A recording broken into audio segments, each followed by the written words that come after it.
Hello everyone, and welcome back to my channel. Today I'll be continuing What If Naruto Was a Vampire.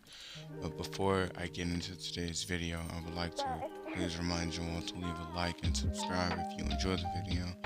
And without further ado, let's get right into it.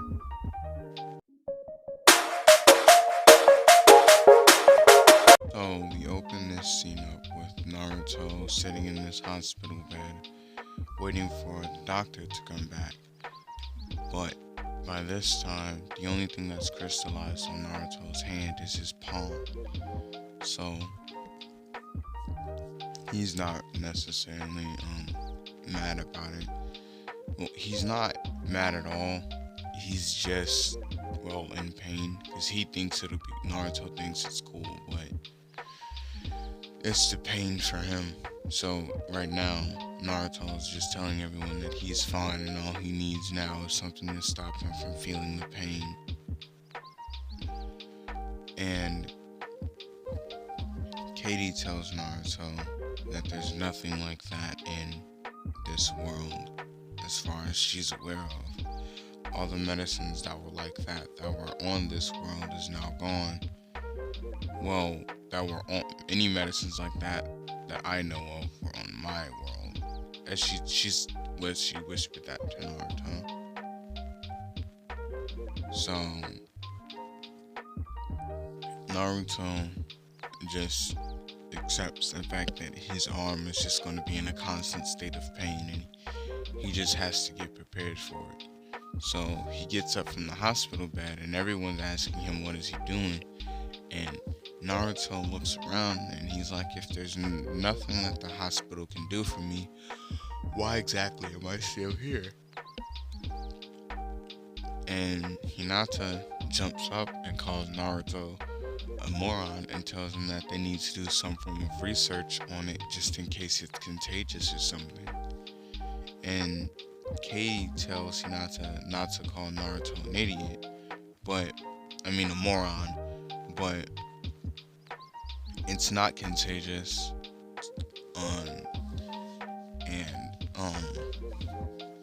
He should be fine. Like he said, it's just a pain. And Hinata looks at Katie and was like, but you have to express some type of concern.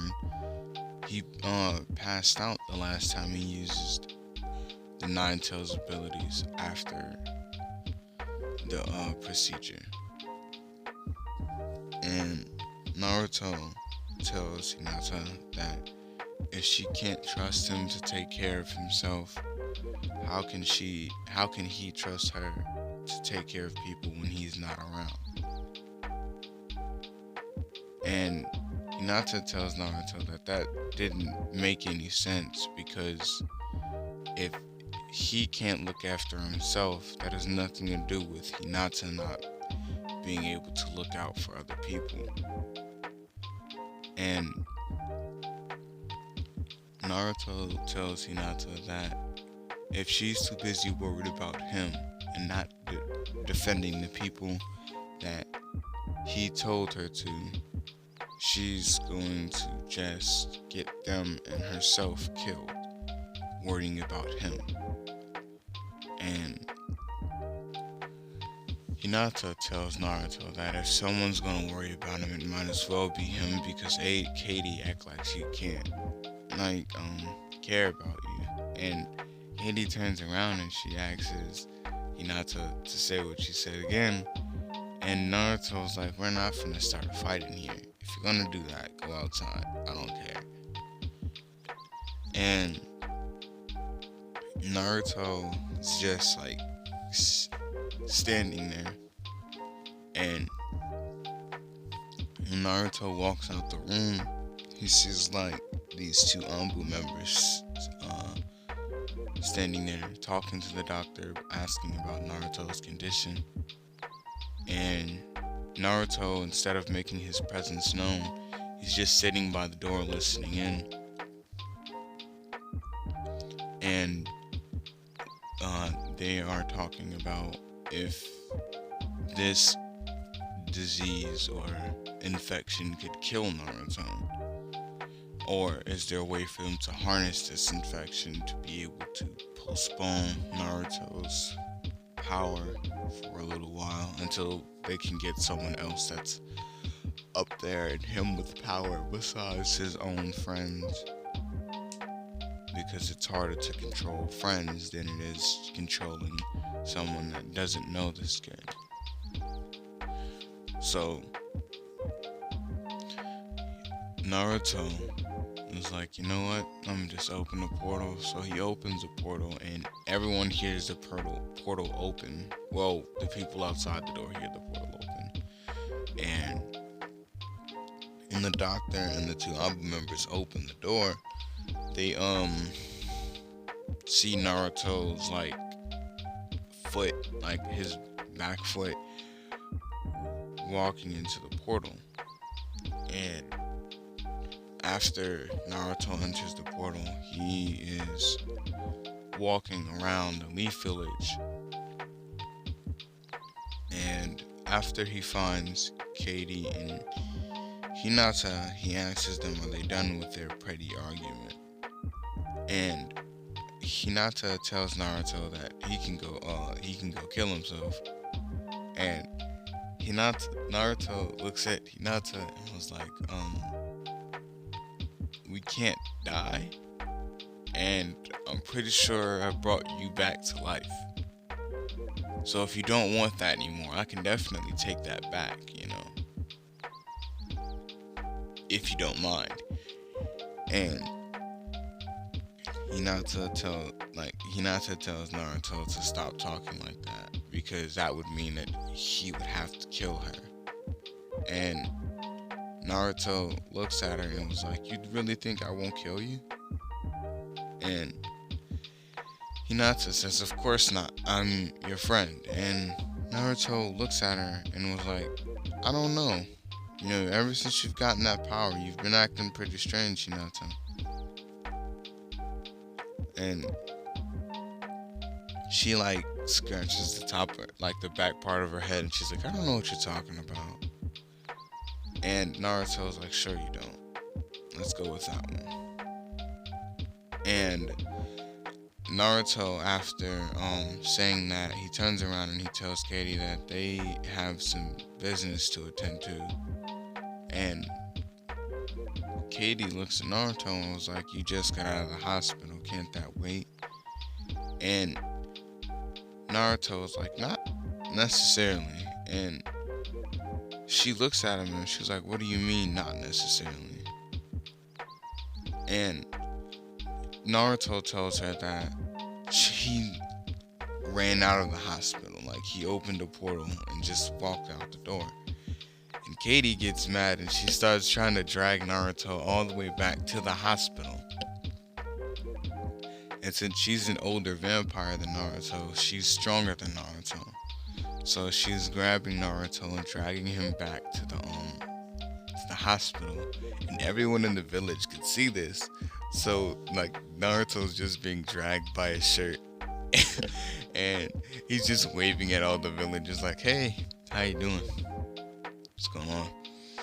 So then at one point, when they get close enough to the hospital, Naruto stands up and he's like, "You can let my shirt go now. There's no point of you holding it if we're right here." And Katie was like, yeah, so you could just jump into another portal? Okay.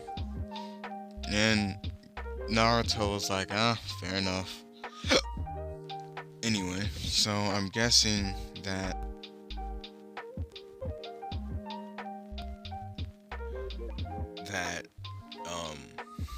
I'm gonna have to go back in here, aren't I? For more tests. And right before Katie could say anything, there was a large, somewhat of explosion near the front part of the village. And Naruto, although Katie is stronger, she's not fast enough.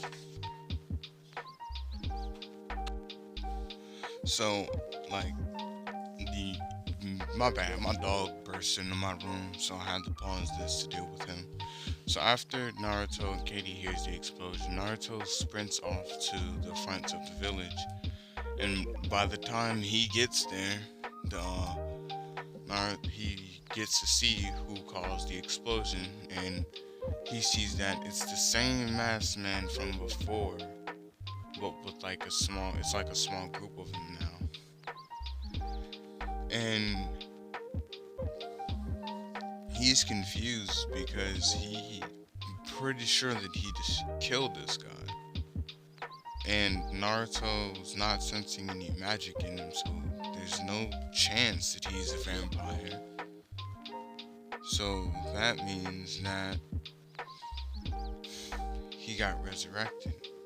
Or yeah, he got resurrected during a jutsu. But the question is, who could perform that jutsu? And Naruto said he may just asking himself these questions. And then later, like a few minutes after Naruto asks that question, Katie and Hinata appear on the scene. Well, technically speaking, Hinata would be faster than Naruto because she would be younger as a vampire and he's older.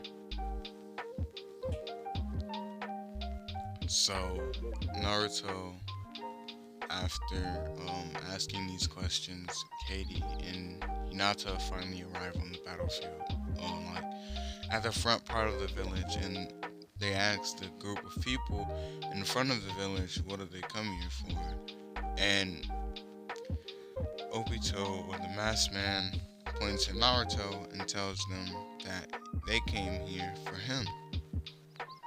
And Naruto, he holds out his hand and he starts summoning 12 beast bombs.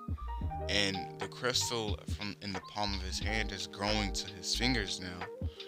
And Katie tells Naruto to stop, and you can visibly see the pain on Naruto's face. Like, there's nothing more excruciatingly painful to Naruto or to any version of a vampire from Katie's universe or reality, or whatever you want to call it, that hurts as much as this. So, like, you can visibly see the pain on Naruto's face, and Naruto tells them with a straight up face, well, like, with his face being,